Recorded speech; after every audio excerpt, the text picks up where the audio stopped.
এই ভিডিওটা শুধুমাত্র তাদের জন্য যে মানুষগুলোকে আমি জীবনে ভুল করে বন্ধু মনে করেছি, বিশ্বাস করেছি অথবা ভালোবেসেছি। তো অনেকদিন পরে আজকে একটা দাওয়াত পেয়েছি। তো আমার বড় বোনের সঙ্গে দাওয়াত খেতে গেছিলাম। তো ছিল বার্থডে প্রোগ্রাম, গিয়ে তো ভরপুর খাওয়া দাওয়া করেছি। তো আমার আপুর সঙ্গে দাওয়াত খেতে গিয়ে কি কি করলাম এই ভিডিওতে দেখতে পাবেন। Don't skip the video. Hello everyone, আসসালামু আলাইকুম, hope you all are well. It's me Ali and welcome to my daily vlog. প্রথমেই আমার লাইফে আসা কিছু বেঈমান মানুষদের জন্য কিছু কথা বলতে চাই। তো সেটা হোক আত্মীয় বা বাহিরের মানুষ। আমরা সবাই ছোটবেলা থেকে শুনে আসি যে বন্ধু ছাড়া জীবন অসম্পূর্ণ, কিন্তু সত্যি বলতে কি আমার জীবনের অভিজ্ঞতা একটু অন্যরকম। লাইফে কিছু মানুষ এসেছিল, অনেককে বন্ধু ভেবে নিঃস্বার্থভাবে ভালোবেসেছি, কিন্তু একটা সময় পর যখনই আমার প্রয়োজনের সময় এলো, দেখলাম তারা কেবল তখনই আমাকে খুঁজেছে যখন তাদের কোনো স্বার্থ ছিল। তা আমি তাদের দোষ দিচ্ছি না, হয়তো সেটাই ছিল তাদের সাথে আমার সম্পর্কের সীমানা। কিন্তু সেই মানুষগুলো চলে যাওয়ার পর শুরুতে একটু কষ্ট হয়েছিল, মনে হতো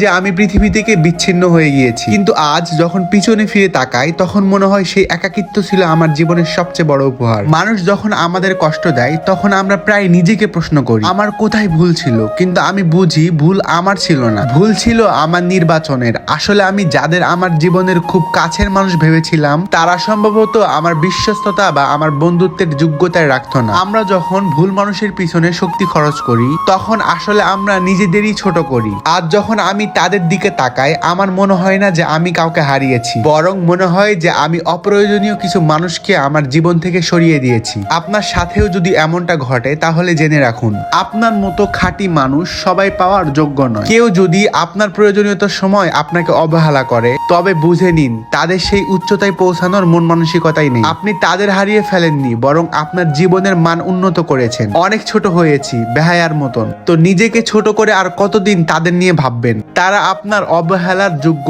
না, আর আপনার মূল্যবান চিন্তারও অযোগ্য। তো যাই হোক, অনেক কথাই বলে ফেললাম, আর আসলে অনেক কিছুই বলতে ইচ্ছা করে বাট আমি বলি না। আমার ভালোর জন্য কেউ যদি 1 টাকাও খরচ করে থাকে সেটা আমি কখনোই ভুলি না, কেননা আমি বেঈমান না, বিশ্বাসঘাতক না। সম্পর্কের মর্যাদা আমি বুঝি আলহামদুলিল্লাহ। কারো মতো আমি মিথ্যা অভিনয় করতে পারি না, মিথ্যা প্রতিশ্রুতি দিতে পারি না, কারো মন ভেঙে মসজিদ ভাঙার সমান গুনাহ আমি মাথায় নিতে পারি না। তো যাই হোক ভাই, অনেক কথাই বলে ফেললাম। আমি আর আপু তো জোহরের পরে নিমন্ত্রণ বাড়িতে চলে এসেছি। তো এখানে এসে রেস্ট নিয়ে ভরপুর খাওয়া দাওয়া করলাম। আর এটা যেহেতু বার্থডে প্রোগ্রাম ছিল সেই কারণে বেলুন ফুলানো হচ্ছিল। এখানে বেলুন দিয়ে সুন্দর করে এখানে ডেকোরেশন করা হয়েছিল। আর এটাই হলো বার্থডে সুন্দর একটা কেক, আর মাঝখানের এই ছোট্ট বাবুটাই হলো আজকের বার্থডে বয়। তো যাই হোক, অনেকেই এখন বলবেন যে বার্থডেতে এসেছেন খালি হাতে। না ভাই, আমি আর আপু গিফট নিয়ে এসেছিলাম আর একটা বড় 7 আপ নিয়ে গেছিলাম। তো যাই হোক, সুন্দর একটা সময় কাটলো। বিকেলে চলে এসেছিলাম পদ্মা পাড়ের এখানে, আর এসেই তো দেখতেছিলাম যেই সুন্দর ঢেউ আসতেছিল, মাশাআল্লাহ। আর আজকে আমি আর আপুই এসেছি, দুলা ভাই আসতে পারেনি, অলরেডি ডিউটিতে চলে গিয়েছে। তো আজকের মতো ভিডিও এই পর্যন্তই। কেমন লাগলো কমেন্টে জানান। সো